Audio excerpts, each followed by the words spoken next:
ऑडिओलॉजिस्ट म्हणजे श्रवण दोष तज्ञ.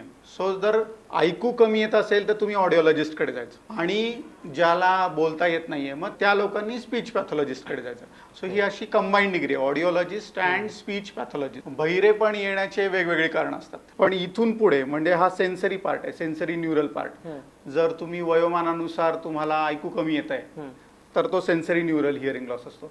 काही लोक अशा इंडस्ट्रीमध्ये काम करतात की जिथे खूप नॉईज आहे, तर ते नॉईज रिलेटेड पण हिअरिंग लॉस येतो.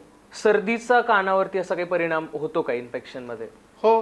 सो ENT आणि ऑडिओलॉजिस्ट हे एकमेकांसाठी काम करतात, एकमेकांचं काम करत नाही. पण तुम्ही असं म्हणाल की मी 5 वर्ष हिअरिंग एड घातलं की मला ऐकायला नॉर्मल येईल का? तर नाही होणार. तो प्रॉब्लेम तसाच राहणार आहे. फक्त हिअरिंग एड घातल्यामुळे तुम्ही आयुष्याचा आनंद जास्त चांगल्या पद्धतीने घेऊ शकताय. हिअरिंग एड बद्दल थोडासा स्टिग्मा आहे, म्हणजे लोक लवकर ऍक्सेप्ट नाहीत करत आहेत हिअरिंग एड असलेल्या व्यक्तीला.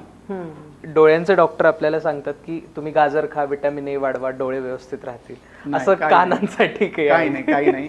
पण जन्मतः जर हिअरिंग लॉस असेल तो मात्र आपल्याला डिटेक्ट लगेच करतात. रिचार्जेबल हिअरिंग एड्स निघालेत, अशी ही केस असते, आणि याच्यामध्ये तुम्ही असं मशीन चार्ज करू शकता. आपल्याला फक्त फिजिकलच काय गोष्टी घडतात हे दिसतं, पण मेंटली ते अफेक्ट होतं हे मला आज कळालं.